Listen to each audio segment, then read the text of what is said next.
First off, Larry McFarland, he has applied to be appointed to the budget committee and stuff. We've got some things that we need to do. We had turned in 2 items, discuss and receive Open Meetings Act training and discuss and receive Open Records Act training. And on our agenda was supposed to discuss and hear a presentation on city planning and zoning from city attorney. We need to, in order to have these first B and C done first before A, because we don't have anything to do with the planning and zoning in that presentation. So we need to make a motion to suspend the rules. It takes a second, there's no debate, and a 2/3 vote. So we need to do that first. What do you want the motion to say? To do To suspend the rules. To suspend the rules? Yeah, so we can move those items on. They have to do it. Okay. I make a motion to suspend the rules. Okay, Vivian makes a motion to suspend the rules, seconded by Mr. Roberts. Any discussion? Okay, all those in favor? Those against? 4-0, motion carries. All right, the next thing we need to do is to make a motion to move items B and C to be considered before A. And that is has to have a second and a majority vote on it. I'll make the motion. Okay, Lynn Roberts makes a motion to move item B and C and consider those before item A on the agenda. I'll second. Melissa Teal seconds it. Any discussion? All those in favor? Carries 4-0. Okay. The other thing that, and since he's not going to do it, but just to cover herself, we need to make a motion not to consider item A since it has nothing to do with us. I'll make the motion. Okay, Lynn make that motion not to consider item A. I'll second it. Melissa seconds it. All those in favor?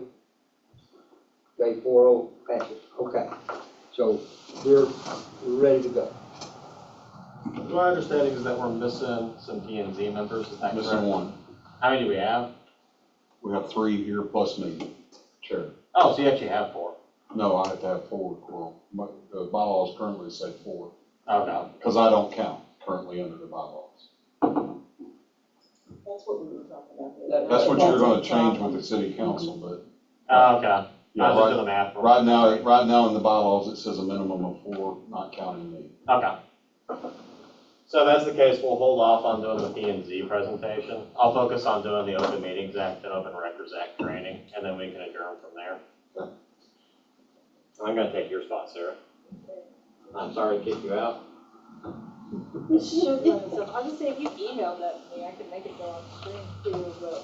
So I just don't know why you think I have time to email those. It'll be part of the audience.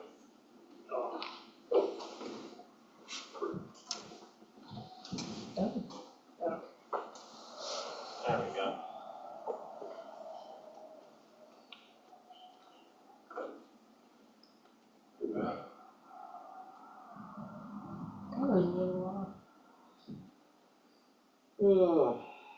I need to be in front of y'all. Actually, Sarah, come back. You're gonna hit the slides for me. Yeah.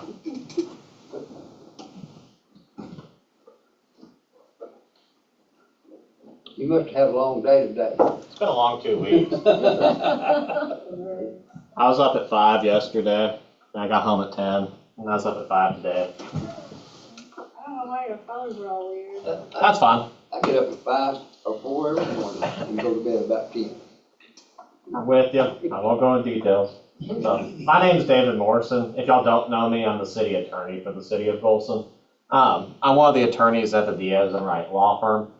The other attorneys would be Jessica Hart, David Morrison, and then Matthew Wright. He's actually the founder of the firm, and then one of the actual municipal judges.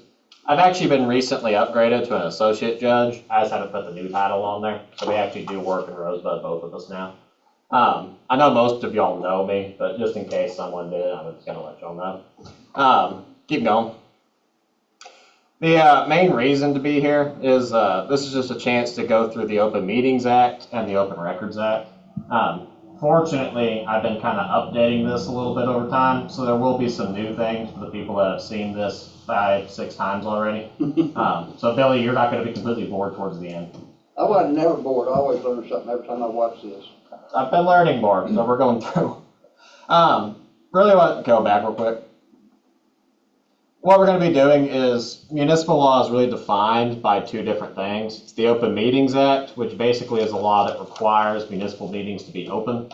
It really is what separates a municipality like Gholson from a business. A business can just meet at the drop of an eye. A business can do anything it wants, basically, according to its bylaws.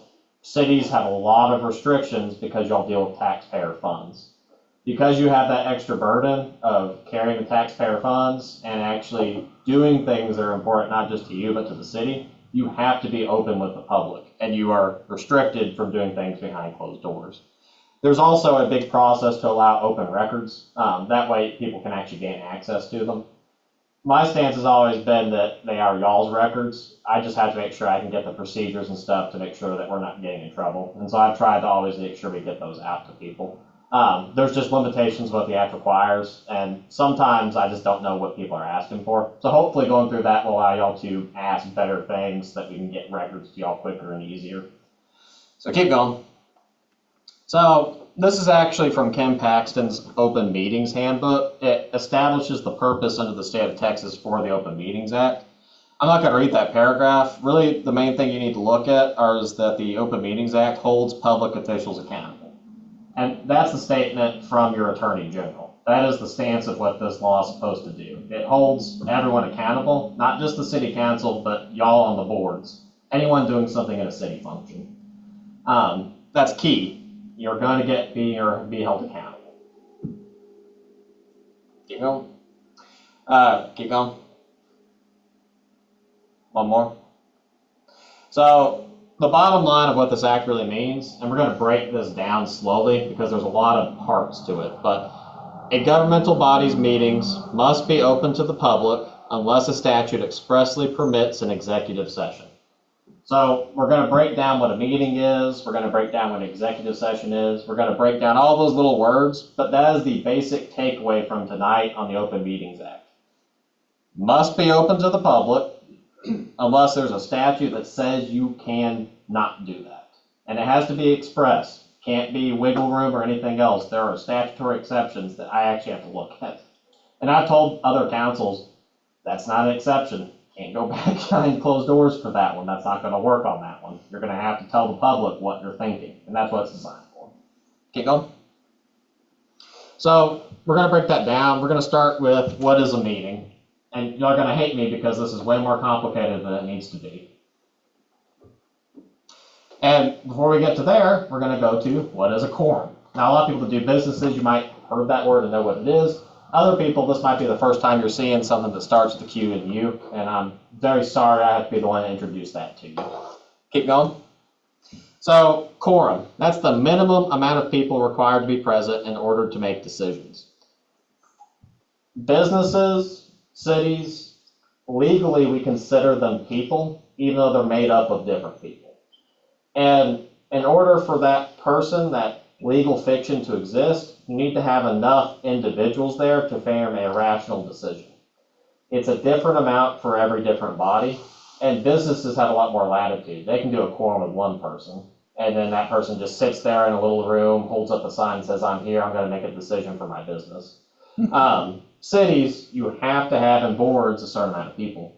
We've even had a quorum issue tonight where the P&Z doesn't have enough people to hit that threshold to make a decision.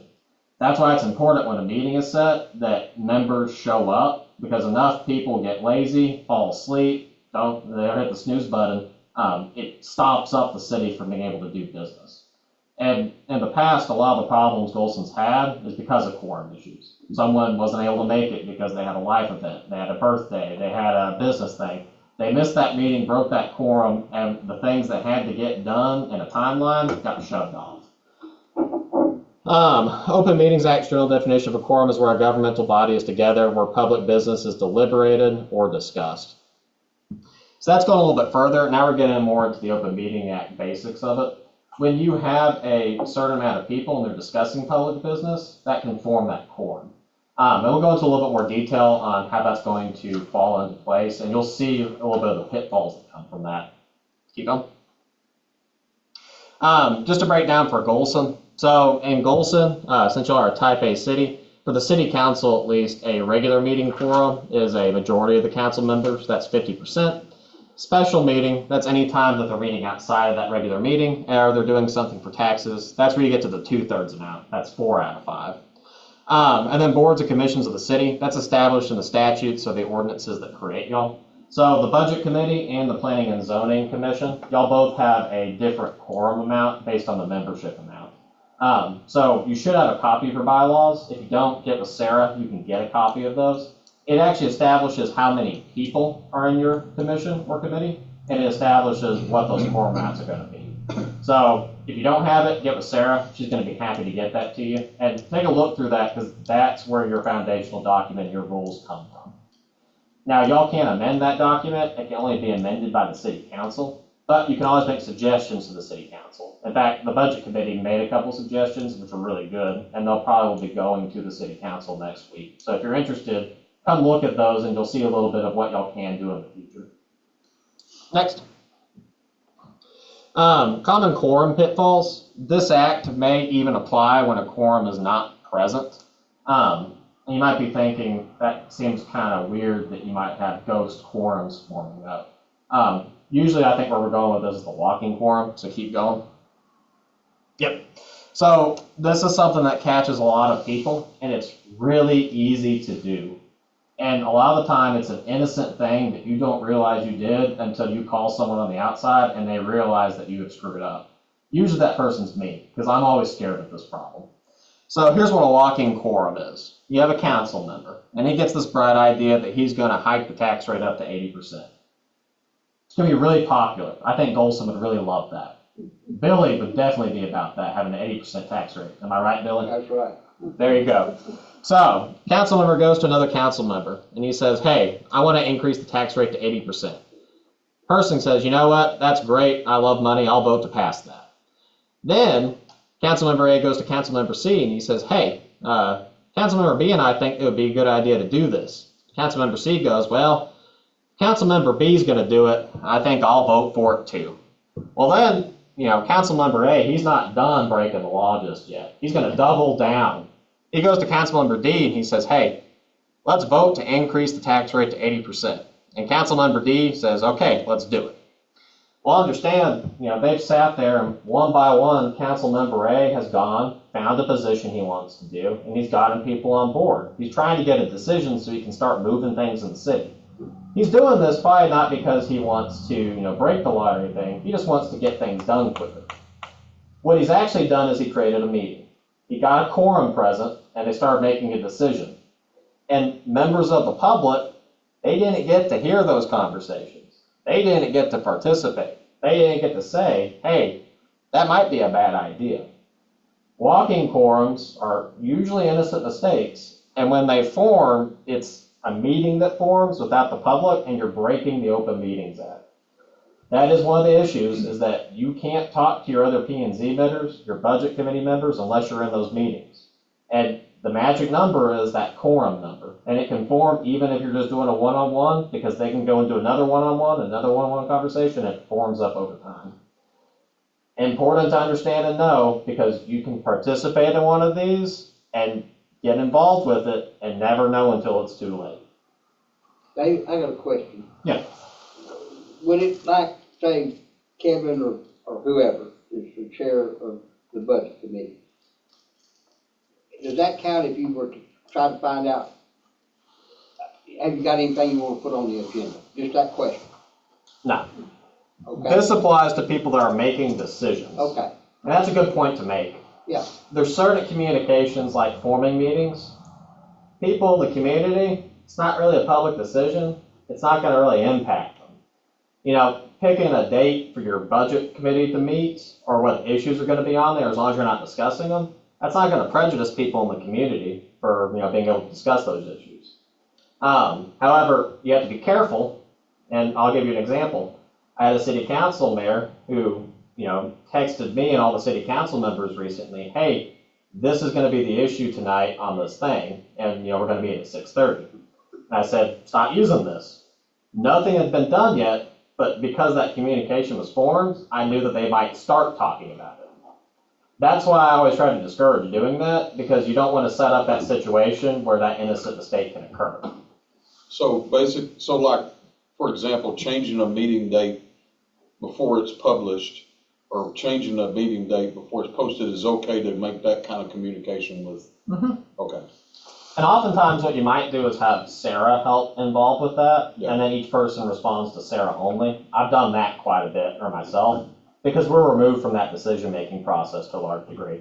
That's why city employees are so important, and why the city attorney and your city secretary have been involved as much as they have in some things in the past, trying to avoid some of those issues. So you just don't want to bring up any particular subject that may be broached in a regular meeting? You want to keep those in More the broad than meeting? that, any matter of public concern that you can make decisions on. And it can be anything related to planning and zoning, which, let's be honest, that's about everything under the sun, or anything related to the municipal finances. It's very broad. And one of the issues is that if I was going to contest a city action, I would always look for these, because these are good ways to invalidate the things that got done. Our firm many, many years ago actually won a case on one of these issues, and we invalidated a year of city actions.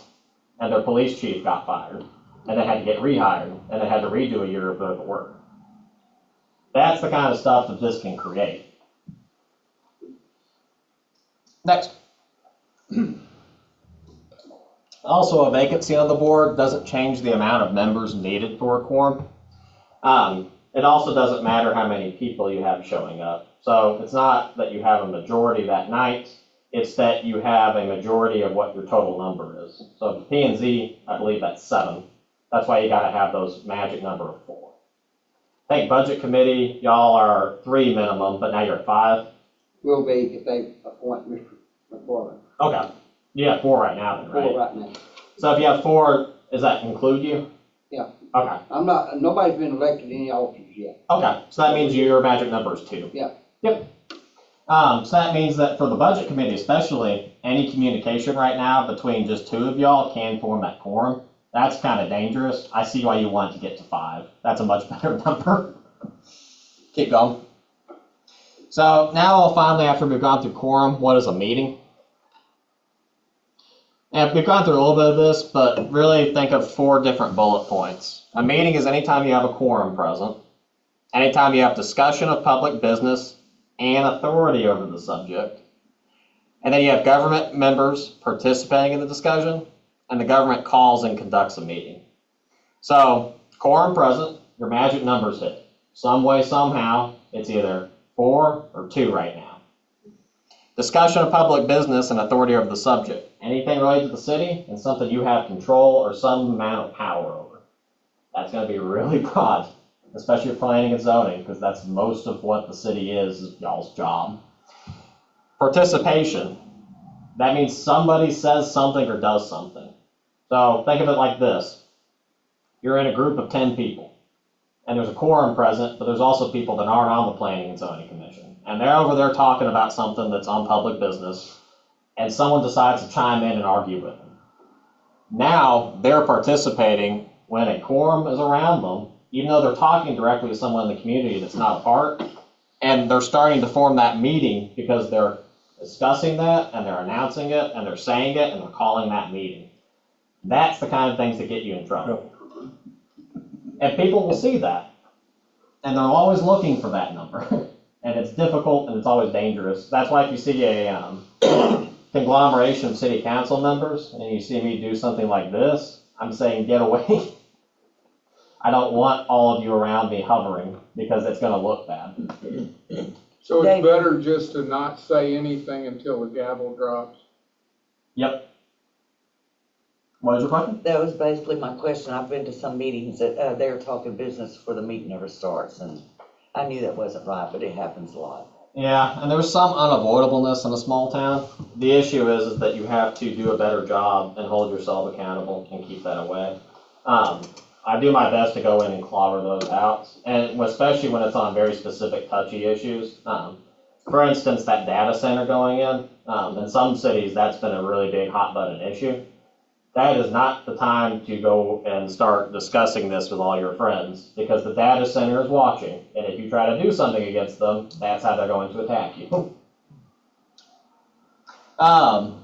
If the members do not discuss public business among themselves, then there isn't a problem. So if you're at a social function and all of your other people are around and you're talking about your niece's birthday, that's not an issue. It's not about public business. The city and the community, they might love your niece, but it's not going to kill anyone in the city. We're not hiking people's taxes over a birthday here. If you're at parties, chamber banquets, music festivals, workshops discussing things like that, TML conferences, you're good, but just understand that the moment you start talking about whatever you have authority over, you start going into that territory.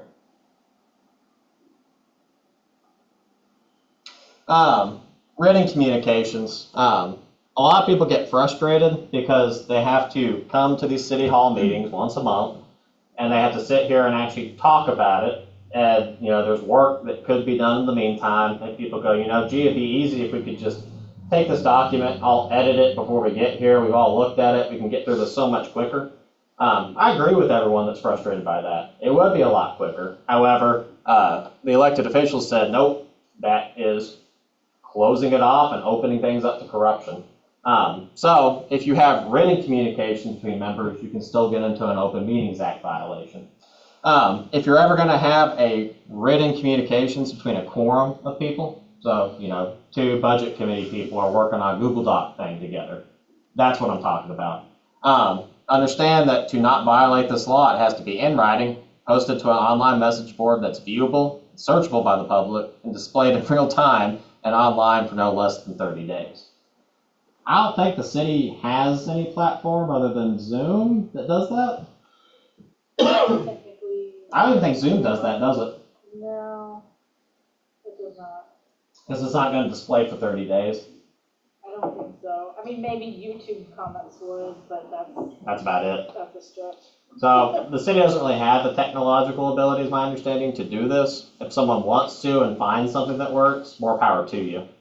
Just make sure it hits those 3 things. I just check it with me to make sure that I agree with you. So that's about writing, and it means that when you come to your meetings, you generally need to be prepared because you're on limited time and you can only work in those hours. And you're on borrowed time in terms of that. There's less you can do outside of meetings together. Notice. So you'll know that there's a notice that always goes out to the city. That's because that's required by law. And everyone needs to have that notice to know why they need to show up and what subject matters are being deliberated. A notice has to have a date, hour, place, and the subjects to be considered, and it needs to be specific enough that a person would know they need to show up. Sometimes what cities might try to do, especially with personnel matters, is they'll say something really vague, like in a big city, like, fire an employee. Well, that's not good enough, because that employee has a right to know they're about to be fired and to show up and argue on behalf of themselves. So when you're taking actions against individuals or you're doing specific things, you need to give enough definition for people to know why they're coming here. There's no really good definition of what's enough, what's too little. It's just as detailed as you need to be to make sure people understand that. That's why we usually have a couple people looking at the agenda, trying to edit it and make sure things are more specific. I'm usually the one that adds more details compared to the council members, because I know that we need to be more specific on things, because people need to know whether or not they need to come or not. Posting notice. This is actually different. They actually passed a new law, so I'm still adjusting this slide. And I'll tell you the difference and why it matters. But notice has to be posted. It's now 3 business days and not just 72 hours. And this basically resulted in about a 40 to 50 page TML violation notice that got sent out to everyone that we had to read over. So this was a big change that they had to really buckle down and explain to people. And it changed how we actually do the agenda as a city. The process completely shifted backwards about 4 days because of this. So currently now the way it stands is that when you post it, you have to have at least 3 business days in between the day of posting and your meeting, and the beginning and the end date don't count. So if I post it on a Thursday, my first business day is a Friday, my second business day is a Monday, my third business day is a Tuesday. That means that posting on a Thursday means the earliest the meeting could be held is Wednesday. And holidays don't count either. So when you post the agenda, it has to be well in advance of when your meeting is. And that means that you're not able to respond to current matters. A lot of the times that's why city council will have an emergency and have to put it off to a special meeting of the next month, because they can't put the notice out quick enough, especially now where it literally sometimes has been shoved out to about a week. Used to, you could post it on Monday and have your meeting on Thursday, and so that has been shoved out by about 2 days for all cities. If you have questions, I'm happy to send that document to you. Again, TML wrote about a 50-page essay about specifically how that timeline works. So that's how I figured out those dates calculated for each city. Now, as the committees, you're going to have to follow those laws too. Generally, just to be safe, what I think Sarah decided to do was post it a week in advance. That way she never has to worry about holidays like Memorial Day screwing up her timeline. Or like Monday. Exactly. So now it's going to be Friday, Tuesday, Wednesday, and that's how you get there.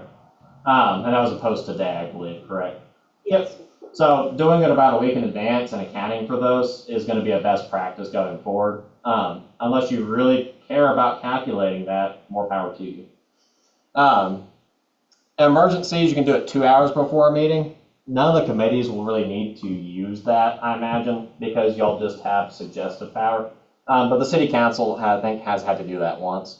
It has to be accessible to the general public for the entirety of the period, and it needs to be posted on the bulletin board and the website. There is an exception if the website malfunctions, but it actually has to be a website malfunction and not just the city not doing its job. What constitutes, David, an emergency? Something that was not foreseeable and is usually an act of nature or God. Okay. If you could have prepared for it, it's not an emergency. Okay. Is that kind of what you were thinking? Yeah, well, that's, when you say emergency, I can say, well, this is an emergency, we need to have one, but it may or may not be an emergency. Yeah. And it's kind of like trying to bend the rules. Yep. I'll give you a good example. There's a deadline that the city needs to hit because it screwed up. It could have accounted for that deadline. It didn't. So that's not an emergency. That's a mistake and a problem. You follow me? Keep going. Now we're going to get to closed meetings. This is the boogeyman of this law, and it's really not that scary. A closed meeting is when a board usually has a consultation with an attorney, wants to deliberate personnel matters, or wants to have deliberations over real property. Generally, you're only going to have the governmental body and the attorney present, and then sometimes they'll actually have other people come into that meeting by invitation. There's other exceptions, and each of these actually has a specific statute in the local government code. It's a section, 051, 052, 053, 054, and it keeps going, I think, to even 054. So there's like 54 of these very, very narrow exceptions. The government body has to identify why it's going in, identify that exception, and then close the meeting off for that reason. And when they're in that meeting, the deliberations need to be kept very tight to that specific subject matter. Generally, a lot of people love to go into closed meetings, but you can only go it if you have a reason to do it. You have a question? Where I came from, when there's city council meetings, city council would get together by themselves with their attorney for an hour before the city council meeting, and then all come out and have the meeting. Every meeting. This is a big city. Okay. Is that what they're talking about? Yeah, generally you can do that, but they would have to put notice and state that's what they're doing. Did they actually do that? Don't remember that. I imagine a big city, they were able to hide it in just the amount of paperwork. Well, that was just, whatever. Anyway, that was every city council meeting. I'll say that that's probably an issue, especially if it's more modern times. That definitely would have subjected them to maybe some questioning. Okay. I'll put it this way, if I was sued, I would not want to be the one trying to explain that to a judge. Okay. Yeah. I know that with school board meetings, there are sometimes they will need to go, call the meeting to order and go into the closed session first prior to whatever they're going to do as far as action items. I know that you can switch it around like that depending on what it is that they need to go in there for. So, Now, you could do it before and after. yeah, I would think the same thing would apply with city council meetings, committee meetings and everything. And I've had a couple where we do in the middle. Gholson usually does it at the end. A couple have also done it at the beginning and shifted it around. So the council has a right to go into those at any time. It just has to give notice, has to give the time. There's an agenda that goes out and some other things like that. So that's how it usually happens from there. Keep going. Final actions. This applies to the closed meetings that the city council do. Whenever you're actually doing a closed meeting, it's for discussion. It's because there's something sensitive that if it were said in the open around the person you're discussing, or if it's a negotiation, it would harm the city in some way or form. But people still have a right to know what the decision is. So if you go into a closed session, and here's a good example, let's say it's a real estate transaction. If I, as the attorney, reveal to the opposing side what my reservation point, what my best alternative price is, and my worst alternative price, the city will get gouged. Because I'm telling the other side what my negotiation strategy is. In the executive session, I can figure out with the city council what that strategy is going to be, and then come out and have them authorize the action to have me negotiate or have them set a price. But they can't do that in the closed meeting. They have to come out and tell the public what they're doing. They just haven't discussed it in front of them because of the sensitive nature. Does that make sense? Okay. So, and there also can't be a written agreement or a straw vote. Generally what happens is someone might say, well, here's what I want to do, but you don't want everyone to sit there and go, yeah, we agree with that. Yeah, let's do that. Okay, we're going to vote that way. That's what you're trying to distinguish from, and you have to make sure you come out and actually do that action publicly. A city council that went to executive session, came out, and then ended the meeting, and then started doing things based on that would be breaking this, because the public would have no idea what in the hell they're doing. Record keeping. So records of meetings, for open meetings, it's 2 years. It includes timing of meetings, subject matter, and actions. They're always available through an open records request. For closed meeting, you have to keep those for 2 years. It includes the timing of the meetings, the subject matter, and the actions, and those are confidential. The closed meeting records are only ever going to get released under a court order. So there had to be a lawsuit, there would have to be a motion from the opposing side, and then a judge would actually do an in-camera review and then decide what to redact and what to release. And that's the only time those closed meeting records are going to be released to the public. Open meeting ones, everyone gets access to those. And I think Sarah's done a good job of trying to get those up onto the website so people can easily actually see them, which I appreciate when I'm trying to figure out where we're doing in the city. So. Now, it's important that the P&Z and the Budget Committee understand that they're also subject to this. So your minutes are important. They are the history of the city, and they show what the city's done. Without those minutes, nobody's going to know what happened 20, 30 years ago. And it's going to come back up later on. I can't tell you how many times we've had to dig through city records trying to find out what city councils did in the 2000s, in the 2010s, in the 1970s even, because it had some bearing on some legal issue that we're facing. And we've had to look through the old P&Z minutes at times when we were able to find them from the 2001 range. So what y'all do, and the fact that y'all keep those records, and the fact that you give them to Sarah to actually maintain is important. And it's how you leave your mark on this area and actually show that you're actually contributing to the community. So I know it's tedious, the records, and I know that Sarah probably would wish that she didn't have them. But, getting those to her and keeping up with them is really important. Emergency meetings. Emergency meeting is when you have an imminent threat to public health and safety. again, what Billy was asking about earlier, it's a reasonably unforeseeable situation, like act of God, something that couldn't be planned for. Normally you have to give a 2-hour notice. You have to notify the media. There is an exception that you have to notify the media if some trigger has been reached. And I think I figured out that Gholson actually hasn't done that thing that triggers a media release notice. And then you have to clearly identify the emergency in that notice, and it needs to be very clear what is going on, what action, and that it's not going to go further than it needs to correct that emergency. Think tree falling. We don't need to go and chop up every tree in Gholson, just the one that fell. You had a question? What, similar to what you were just talking about with natural disasters, we have a tornado come through, and city council wants to convene immediately, with emergency management and everybody else. They have to wait 2 hours to do that? To order to convene, yes, 2 hours. Now, I will tell you on something that scale, I believe there's a McLennan County emergency program, and something that I've already entered into. It's like a hazard mitigation plan, some other things. A lot of the cities use the counties, and they all have the same plan. That's so that you already have the footwork in place, that as soon as that emergency hits, there's already people hitting the ground and people are doing what they need to do. And the council doesn't need to act to authorize that. It authorized it years ago. So this 2-hour wait is why that plan exists. You've identified the exact reason that the county did that. Recess. And no, this isn't the fun thing you do when you were a kid.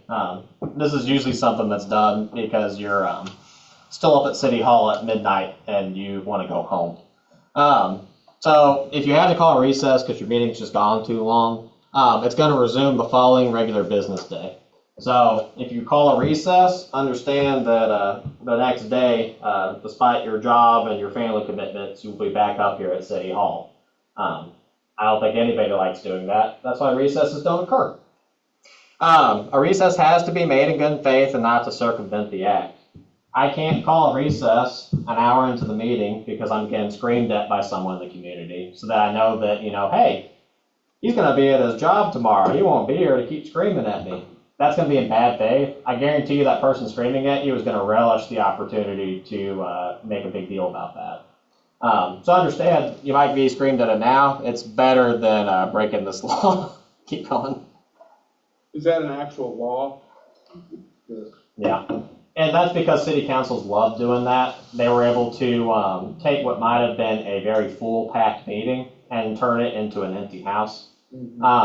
And so a lot of people were able now to use that to prevent that and get injunctions and things of that nature. They've done that in Chicago quite often. Yep. And Chicago and Illinois, they have different laws for their meetings. So this is really a Texas-only application. This only exists in this state. There are criminal and civil penalties that can result from breaking this law. The biggest one is the mandamus injunction and declaratory judgments. That's a fancy couple of words. In law, we call these remedies. When you sue, you're suing for a reason. You're not just suing to sit up there and argue with another attorney and a judge. You're actually suing because you want to accomplish something. The things that we have allowed to be accomplished, we still have the Latin names for. And that's how you get the words mandamus, injunction, and declaratory judgment. It's those very old archaic terms that have just kind of lasted in the legal profession. But the basic idea of it is that they're able to go in and void your actions. And that's why I mentioned earlier where our firm once voided an action and kind of undid what a city had been doing for a year, which caused them a massive headache. Now, they went and reauthorized and ratified everything they did, but I guarantee you that city attorney definitely wanted to kill himself for a month as he went back through all the meeting minutes and figured out what they had to re-ratify. So that's a big kind of hammer that results at the end of this law. The other thing is that individuals that break this law, they can be prosecuted criminally, either as a Class B misdemeanor and sometimes as a Class C misdemeanor. So that means that a district attorney or a county attorney would take the case, decide that it merited a criminal action, that it was done with some amount of bad ill will or intent, and that it's serious enough to merit them actually prosecuting in court. So whenever you break these laws, understand that if it's serious enough and it results in some amount of harm, a district or county attorney that's very interested or is involved in the Good Boy Club can use these to come after you. We have a couple of problems that I think illustrate maybe some of the issues that come up quite often. One is just another member calls you privately to discuss voting yes to a proposed ordinance change. What should you do? Hang up. Yep. Although it's not directly prohibited, keep going. It has a walking quorum risk. Keep going. So you should avoid it. You should hang up. Perfect. And that's a big thing is that you could get in trouble without knowing it. And then you get sucked up into the problem, and all you did was answer a phone call and say a couple words. Problem two, you attend a meeting as a Gholson citizen and see all the other P&Z members are also in attendance. Keep going. You're prohibited from discussing public business as a committee, but not individually. So you can voice your own concerns. You just don't want to speak as much on behalf of the committee. That's why we have the P&Z committee report in that general meeting, so that the P&Z committee, through their spokesperson, can give that report, or the budget committee. I know y'all laughed at me because once y'all formed, you weren't even actually created yet by way of put down the agenda. I just knew that y'all needed it on there, and I was going to be not going to allow that to happen where y'all couldn't speak if you needed to, because you have to have that, otherwise it silences that committee. Kick off. That's all I have for the Open Meetings Act. Does anybody have any questions or concerns personally? I got a question. So say if me and Marvin was talking about something that, that we were wanting to put on the P&Z, maybe agenda or something, not making a decision about it, just discussing the item. Mhm.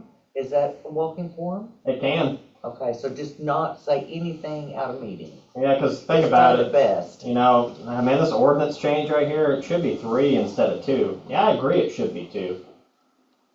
Yeah, we should add that to the agenda to discuss with the rest of them. You're starting to get in that territory. That's why often what we do is we have each city council member reaches their decision of what they want to put on the agenda independently. And they contact Sarah. They try to contact me, and I tell them to contact Sarah because she's the one drafting it. But they'll reach out to us to make sure it's on there so that they can discuss it with the people later. That's why it's good to have a secretary, someone that you can reach out to that can put that on there. That can't be Sarah, or it can be your secretary that y'all elect from your committee. That's one reason that the budget committee wants to actually have 5 people. That way, their quorum number's 3. Their secretary and each member can reach out to that person individually and not form an open meeting, and they can do it internally without having to bother Sarah. Am I correct on that? Yep. So that's why they're going for 5. They're trying to arrange it to where 3 is their number. That way you can always have 2 people talking, and the secretary knows my job is to be very silent about the stuff that happens between each of us. So if they only have 3 and that one of them's their secretary, so they can talk with their secretary, but they can't talk with the one that's not the secretary. I believe It that's would be like a walking quorum. So basically what you would do is say, I've got something I want to put on the agenda to discuss, okay? Talking to your secretary or talking to the other member No, of your committee? what I'm saying is, I've got something I want to have put on the agenda. I call the secretary and say, can you put this on the agenda? Or put this on the agenda. Let's say that Vivian has something totally different, and she wants to, doesn't need to call any of us, call the secretary, will you please put this on the agenda for the upcoming meeting? Ms. Roberts got something, she's got something, or Larry has something, then we as individuals can call the secretary and say, Right. please put this on the agenda. Now, we can't be getting together and discussing, hey, do you think this needs to be on the agenda? got it. Right, that's what Okay. I was making clear of. Yeah. So they, just as us, we can talk to our secretary, they can talk to their secretary, but I shouldn't call Charlie up and say, Yep. you know. So- David, can I say something? Yeah, You sure. know how I feel about stuff, so, this is why it's very, very important, okay? Very important. That anybody on these committees, anybody on the council, the secretary ought to know what the laws are. And I've preached this for 10 years.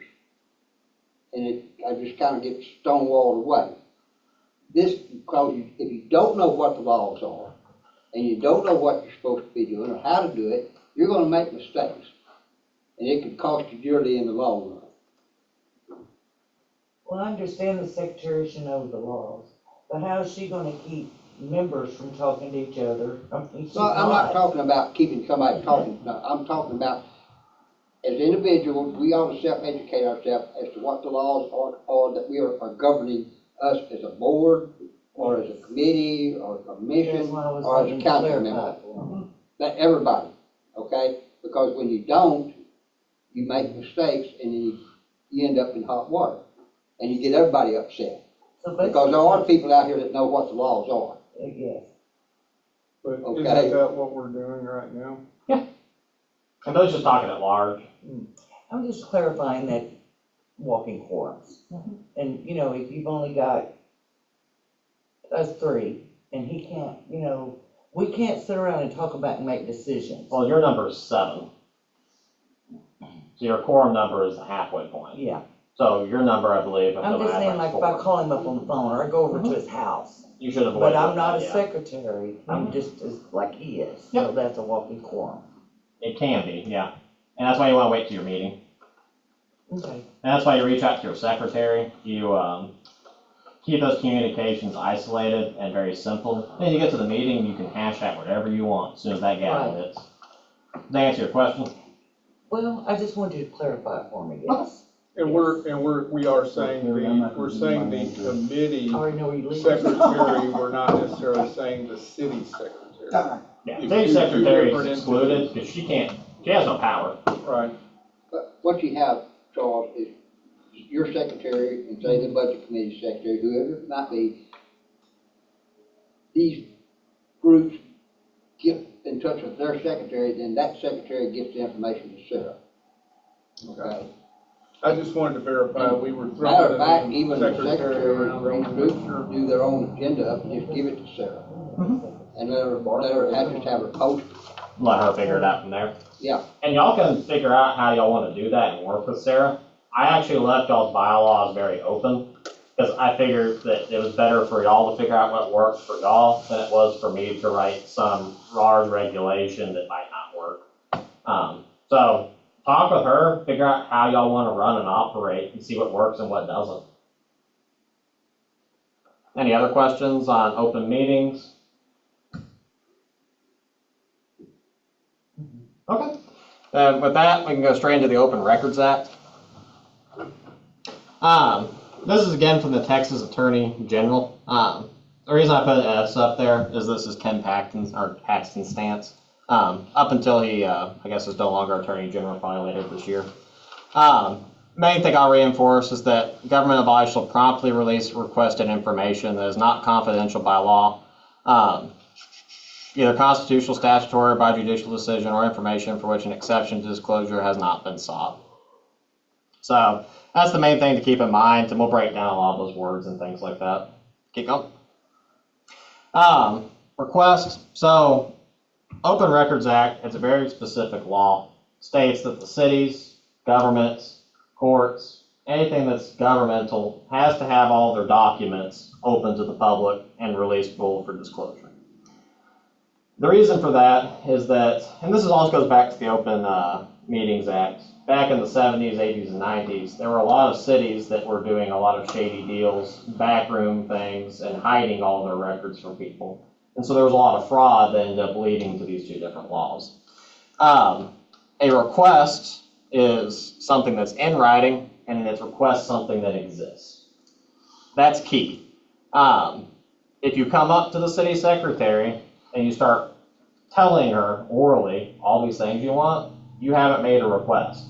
City secretary will ignore you because they probably have other things they want to do, and listening to those and trying to go find them is not one of them. Has to be in writing. The other thing is when you're asking for information, it has to exist. The city is not required to do research. It's not required to go and dig up documents or even make documents. I have a really good example. There was once a defense attorney that was yelling at the county attorney, "I want this police report." And the county attorney sat there and threw a whole bunch of crap at her in court, and the judge was screaming. She said, I don't have it. It doesn't exist. No one wrote any report.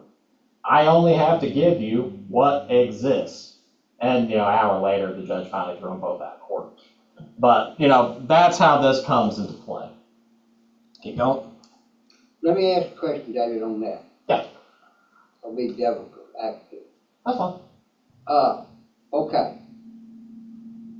There should be, for example, every receipt, invoice, whatever, should be in the hands of the city.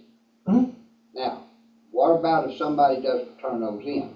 That term that don't exist would apply to that, but that's something that should have been, by law, you're supposed to have these things. Mhm. So where do you go there? Well, I could tell you how it would come out. So what it means is that person's in trouble, but only if they get caught. If a person didn't give something and it exists, then that person is subject to violating the law. But in order to get to that point, you would have to file some sort of action and figure out some way to prove that some record existed that they're not giving to you. I'm going to tell you now, that's what most court cases are about, and it is hard as hell to do that.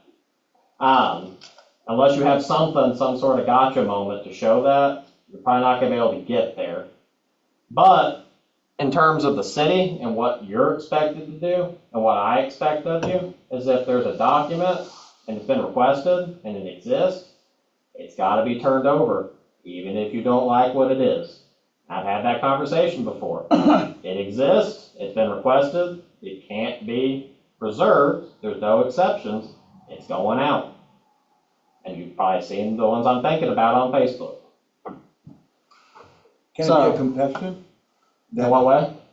That, I saw that person give that receipt. Yeah, and that's evidence you could bring into a court case. The question is a jury or a judge going to believe it? And can you get that person to say it? And are they actually going to get tossed out of court or not? And that's where you get into a legal kind of defense, opposition, kind of court case issue. To be honest with you, a lot of these, they're never ever going to come to light because it's only serious matters with a high amount of money or a high amount of emotional stability that leads to some protracted fight where this is going to come out. There are probably people that haven't given things over, and important things they hopefully will come out. And really what it is if you're looking at a group of city officials, they're going to look at who's guilty of doing it and who did their due diligence to try to find it.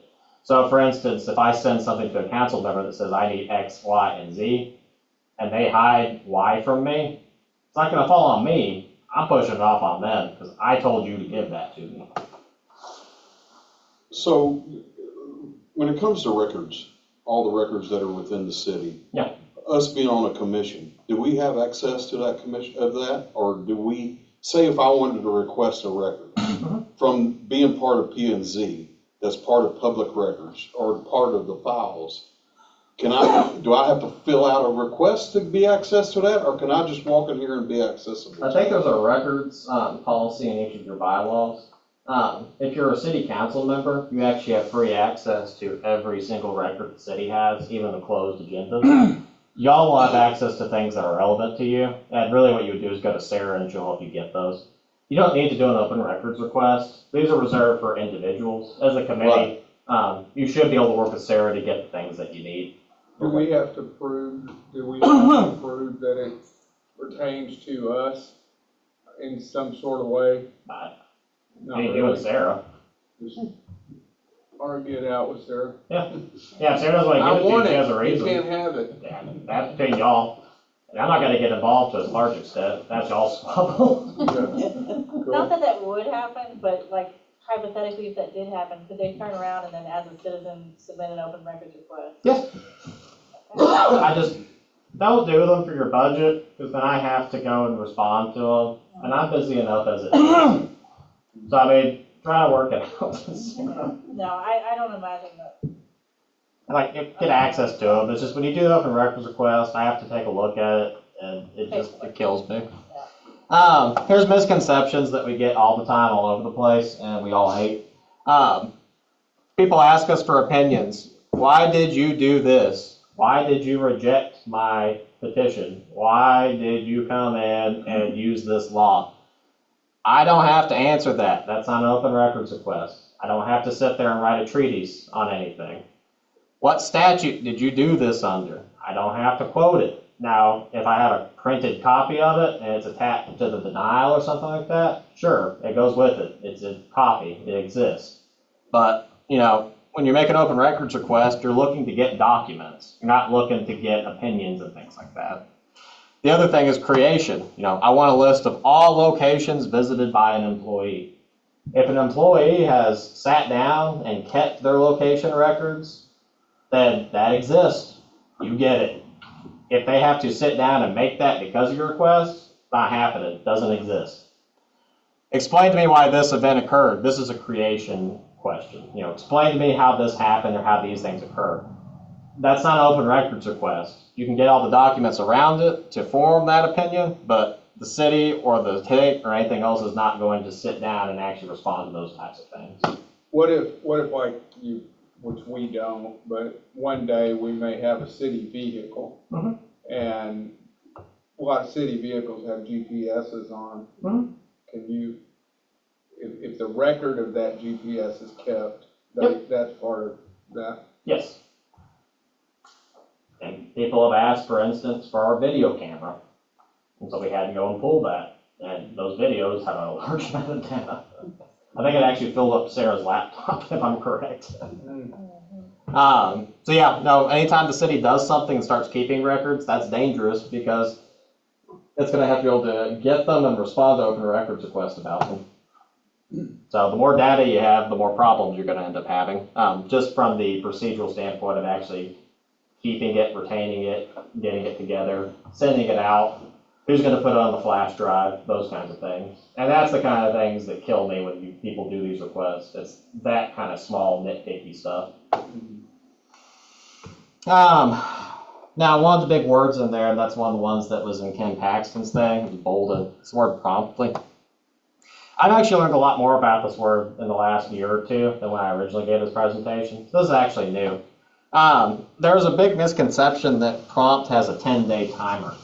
That as soon as an open records request is made, that you've got this magical 10-day window where it has to get responded to. That's actually nowhere in the law. All the law says is the word promptly, and nobody knows what that means.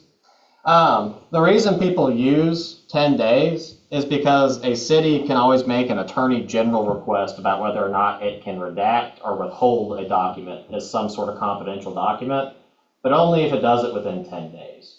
So the common misconception and why that was created is because if it's past 10 days, you can no longer do that attorney general request letter. So therefore, if there's no exception, why is it not released yet? Because you can't withhold it under the attorney general exception anymore.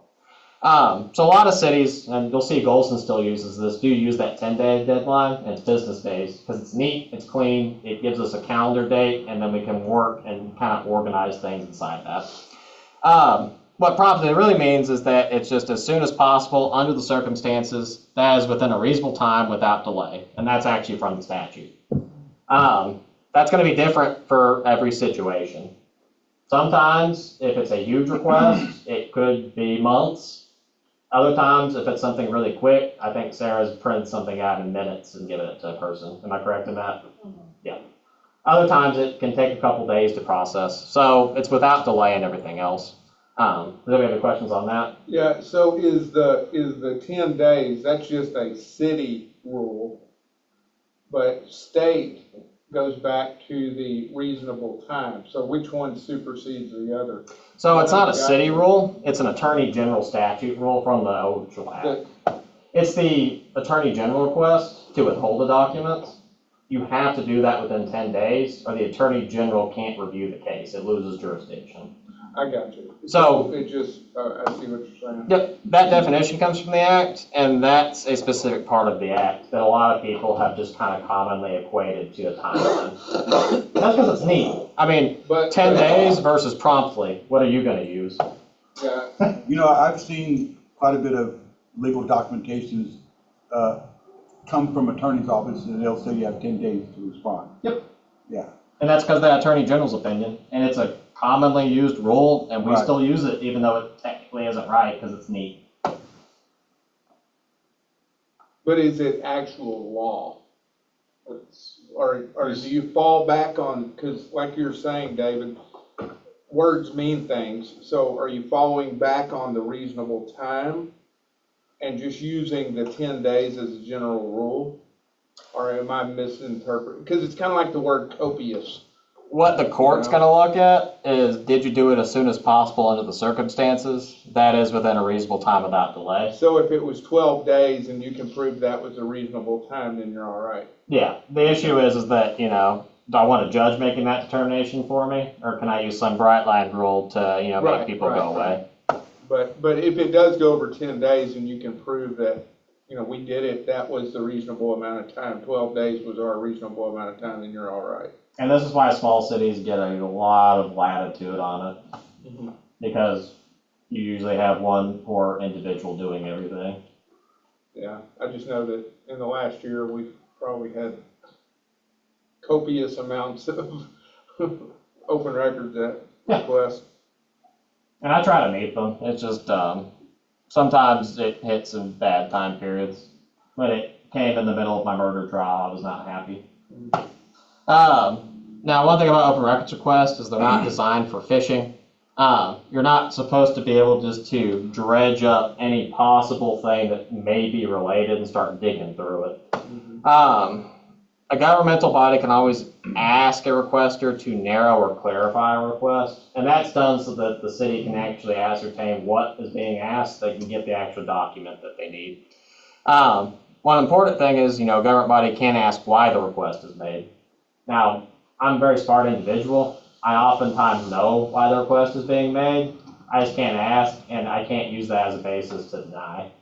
So if you're going to target, a city council member, I know it's coming. I'll warn them, and it's going out, and they're going to have to prepare for the consequences.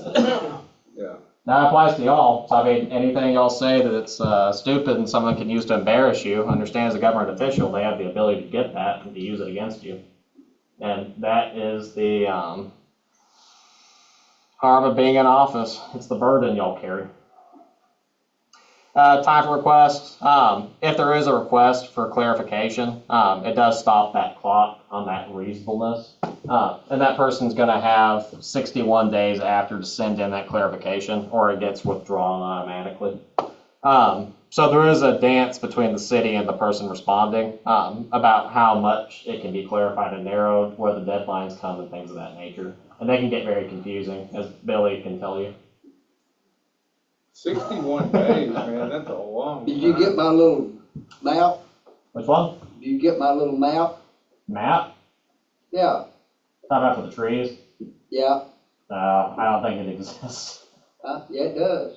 You talk about the one thing with the invoice?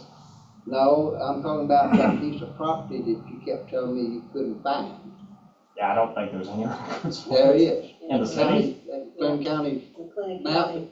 mapping office, that's where I got the plat of it. You're talking about McLennan County? Mm-hmm. Okay. Yeah, I'll come talk to you about it afterward. I'll keep going with this. Keep going. Cost of request. If it's greater than $40, the government must send a letter advising the requester of the cost. You can only bill for actual costs of supplies and labor. There's no arbitrary fees to make the burden of the cost so large that they can't do it. Gholson's actually been able to do it mostly for free because we use Dropbox and digitize things.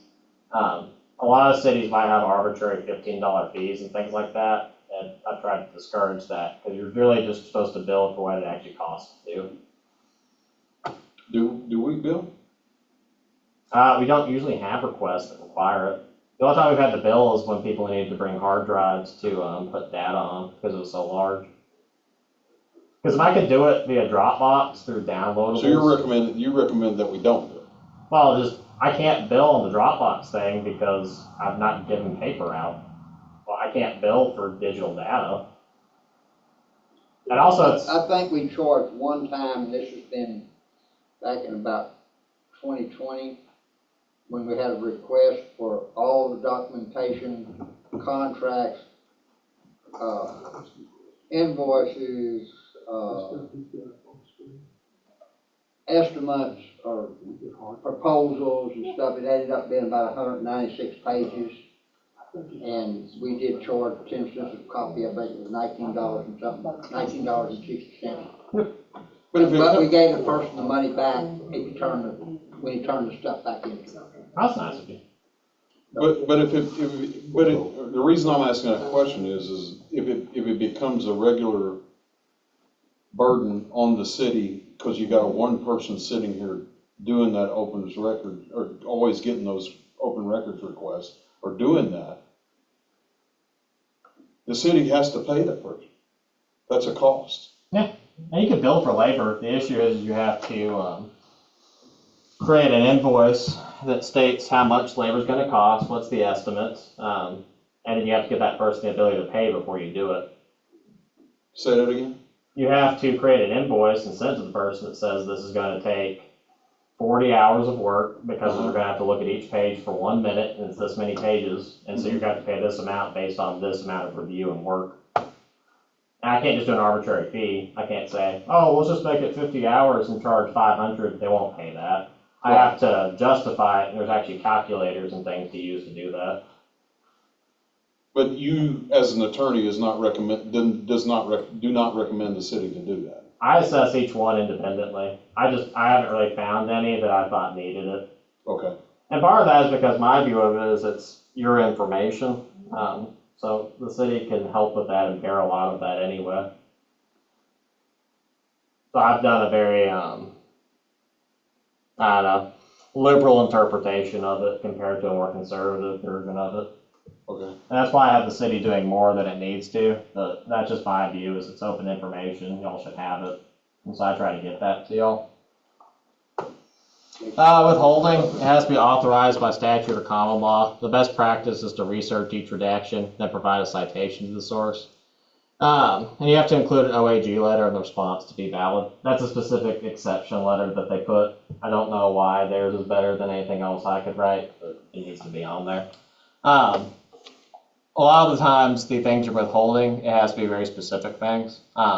So like if you have a police department, you always have to withhold the police department's addresses and things like that. I found out Melissa was correct that I think a lot of public information for even private individuals, that's under a common law, so it's not even in a statute. It's under some case from the 70s and the 60s. So there's just so many exceptions that have to be researched, and there's so many problem areas that you can run into. And even that one, it's a really weird one that they just created out of thin air, and there's so many loopholes that you have to go find all those too. So I always have to look at those and actually figure them out case by case. Well, I end up having to fill public information requests as part of my job. Yeah. And so there's certain things you don't want to give out, like, social security numbers, things like that. You want to mask that. Yep. Date of birth, personal information like that. And identifying information. the hard part is I have to identify why I'm doing it and give them a citation. And some of that information that's obvious I shouldn't be giving that to someone, there's no statute where some lawmaker thought, hey, let's make that clear not to give social security numbers to people. Let's hide that in some judicial decision from the 60s and let attorneys just know it exists.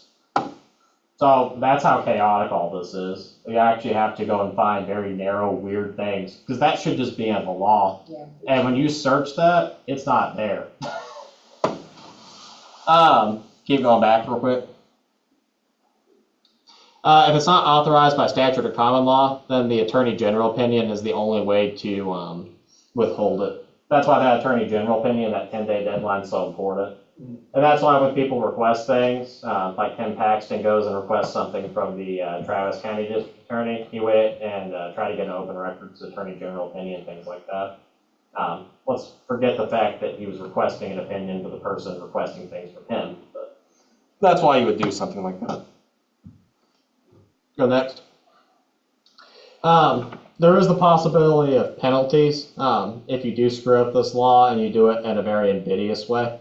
And usually what district attorneys and county attorneys are going to be looking at is Was there some amount of huge loss that resulted from this, or something that was fraudulent? And was it done intentionally?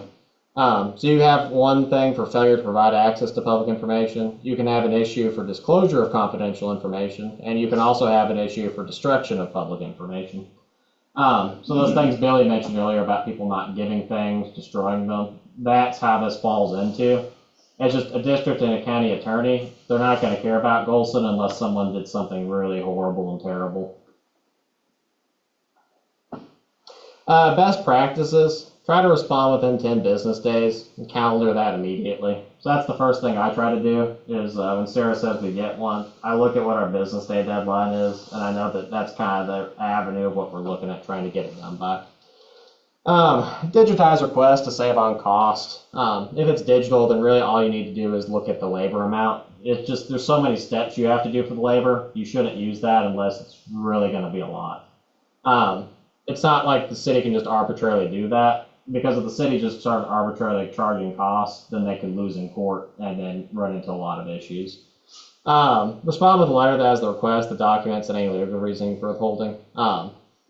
Additionally, whenever you're getting these, avoid responding with any sort of anger to people. A lot of the times people might be trying to do these to get under your skin. I think there's a really popular person on Facebook who makes an identity of himself by doing all these open records requests and pushing and trying to punish cities. I can't remember what his name is. It's something like Watchdog Biz or something like that. Every 5-10 years, apparently, there's someone like that that sweeps through an area. I think Rosebud had one, Matthew told me, about 10 years ago, and they came after him at the judicial complex as a judge, and so they had to respond to a lot of those. But those people are kind of like sovereign citizens. They're trying to get you to respond with anger, and they're trying to get under your skin. Always explain, don't answer. We find, especially with things like newspaper reporters and things like that, the best approach is to explain what's going on rather than answering the questions. So, for instance, they ask something very pointed, you could go into the judicial process, and that's how you end up getting these long 5-minute ramble interviews. There's a reason for that, because explaining generally is the better way to approach those. That educates, makes it seem like you're kind of answering the question, gives an answer, and then actually leaves with a very positive impression at the end. Rather than just falling into a trap or responding with some amount of anger when they push into you. I'll say the anger is one of the main issues. Generally, if you start getting angry, you let them get under your skin. That's the point where you're actually starting to lose. Review a non-simple request with an attorney. The reason I say that is you just need a second set of eyes on it. It's not like I'm smarter or more intelligent than you. My bar card literally looks like a fake credit card. It's this thing right here. You just need a second set of eyes. And I often have Sarah or someone else with a second set of eyes on things I do too. Double check information to withhold and make sure you found the exception. Don't just say it's not there. You have to go and actually find that and be able to really cite it to support yourself. One thing that's important, when you're doing city business, try not to use your personal devices or emails. That can result in people requesting some of that stuff, and you might have someone like me actually having to go through and decide what is or isn't, or God forbid you have a judge doing it. So it's always better to not use personal devices or emails for city business. If you are, just understand that a lot of that might be subject to disclosure if it relates to the city. So should we have city emails, I'd recommend it. even just for us, like on P&Z or the finance deal? Yep, and I'm still getting in the habit. I still respond to people with their personal. I know you can switch to the city ones. I just haven't got it in my head yet. And Sarah's mad at me because she did a lot of work for that. Well, I don't know that I know Holly has used hers. Good. As far as anybody else, I'm not sure. Start reminding them and remind me to do it. Because, using the city ones, the reason I say that is not because we're trying to hide or do anything. It's just easier to give me your password to your city email. There's nothing in there like your SSN or your bank account. You don't have to have me go look at your bank account or anything like that. I just go and pull what we need, do a search, and we're done. It's also easier for me to keep those records because I have perpetual access to it. Yeah. No matter who changes council hands, I'll always have access to that email because it's something that the city manages. And this is something that happens when you transition from a small city to a big city. That's always kind of what happens. happens is there has to be some point. Gholson's kind of hitting that point is what I found. So if Kevin needs to let us know we're changing our meeting date or whatever and time, it'd be better for him to do it on the email than it would be to just text us on our personal phones? Yeah. Or can you do both? You can do both. Just understand that if we get an open records request, you might have David saying, send me the text between you and Kevin. Okay. I'll tell you that the easiest way to do it is there are apps that let you dump specific conversations and messages. So you can just select that, hit export, and it exports it as a searchable PDF. That's awesome because I use that for legal cases for people, and it makes it so I don't have to get all these stupid pictures and read through them. I can search it as a PDF. Same thing for emails. It's just harder with the amount of them and the downloading and moving them around. Because for every email that's requested, you have me dragging and dropping it individually sometimes, and I have enough other stuff to do besides clicking on those. Keep going. That should be it for the Open Records Act and then the Open Meetings Act. Does anybody have any questions on the Open Records Act? I asked her, she said she'd do it, is give us a hard copy of this. Yeah. I want it sitting in front of me all the time. Yeah, you can do that. You might wait 2 weeks for me to finish editing it. No, just what, Yeah, if you want to go get it from her, I can send it to you. yeah, that'd be fine. Yeah, just bug her about it. She'll bug me and we'll get it to you. Also, TML has on their website, I think it's tml.org, they actually have a question and answer session on the Open Meetings Act, about 40 pages long. Okay. And, I mean, I've got a copy of it, I'm sure it's been updated, because I got this in July of 2018, so I'm sure it's got some, been updated, but it's got a lot of questions. It actually gives you scenarios, and then tells you, what, is it illegal, or how to handle it and stuff. I just want to make sure I get a copy of what he's shown us here tonight. Okay. That's all I want. That's fine. I'll finish editing it and then Sarah should have one. And you can always get older ones too if you want. Okay. I think there's like at least 5 different drafts of this presentation at this point. We probably need current ones, Yeah. Correct. After the law change, yes. not older ones. Any other questions or concerns? Everybody feel like they know what's kind of going on now and why the city goes so slow? Yeah, we can't talk to each other. Yeah, if you ever wonder why government moves at a snail's pace, it's so that people know what's going on. There's a meeting, yes. But there's a reason all this was put into law, because people couldn't behave themselves. That's what happened. I mean, Yeah, people will always take advantage of every system. and so, Makes sense. Well, perfect. Well, that's the end of the presentation. I don't think there's anything else in y'all's agenda. So with that, I guess Budget Committee, you can do their closing comments. anybody got anything? Okay, I'll entertain a motion to adjourn. Second by, I first, whichever one. okay. I'll make the motion. Okay. Okay, it's over with. Thank y'all for coming. That's right, we're not even officially meeting, so we don't have to say all that. Exactly. That's cool. Are you gonna say the time? Oh, yeah, it's, Yeah. eight, So are we gonna try 51. to meet again soon? Sorry. 7:51 It's at coming out Coffee next Room. month. okay, 7:50. Second Tuesday Y'all next get that month. clock fixed. Hopefully we'll have 7:51. Well, we got to do this in about an hour. talk to the city council about. Oh. So, let me know. About modifying ours when we can go